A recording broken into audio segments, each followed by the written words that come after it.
During World War I, Britain planned to develop a larger caliber railway gun for use on the Western Front in Europe. One of the largest calibers reached 18 inches, 457.2 millimeters, which was the BL 18-inch railway howitzer. This was the largest caliber railway gun in British history, and there are few others in the world that surpass it. Unfortunately, this railway gun never saw actual combat.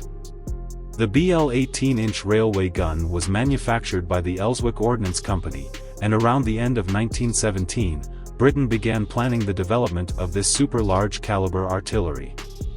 It was a significant challenge for the design team, and the gun didn't reach the military until around 1920, approximately 2 years after the end of World War I. This gigantic railway gun was installed in a cradle-like manner, with 2 sets of train cars supporting the gun carriage in the front and rear.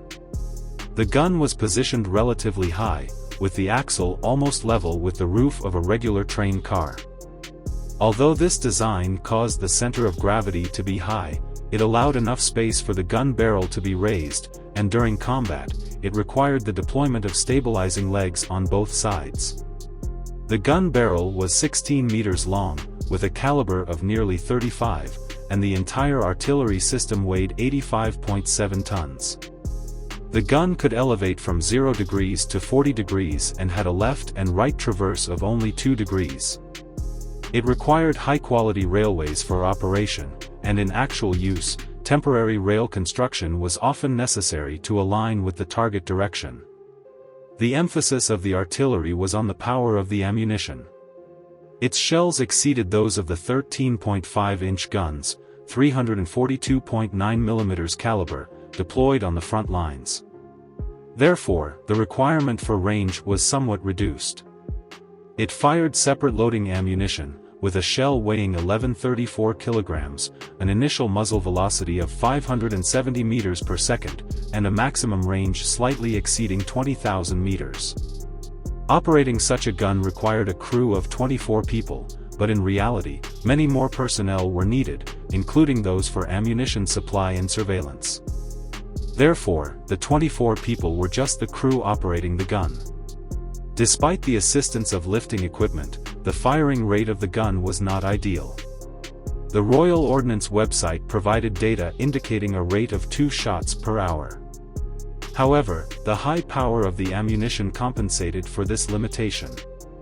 A shell with over a ton of weight contained 78 kilograms of TNT, which was sufficient to deal with most targets. The artillery underwent related tests in 1919, and a total of 5 guns were built.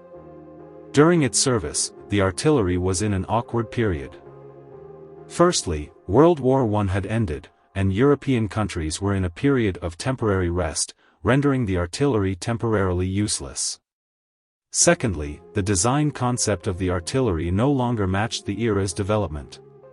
The focus on heavy firepower and limited range reduced its battlefield survivability.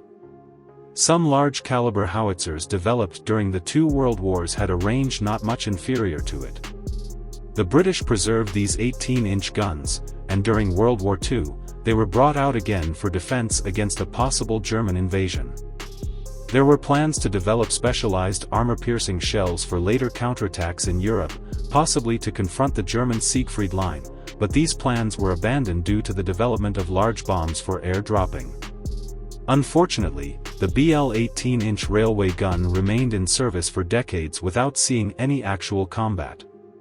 When it was first introduced, World War I had already ended, and during World War II, its outdated technology prevented it from being deployed to the front lines.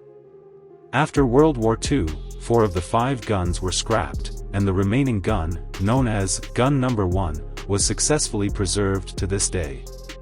In the 1950s, it underwent some firing tests, and the last shot was fired in November 1959. It is currently stored in a certain artillery museum.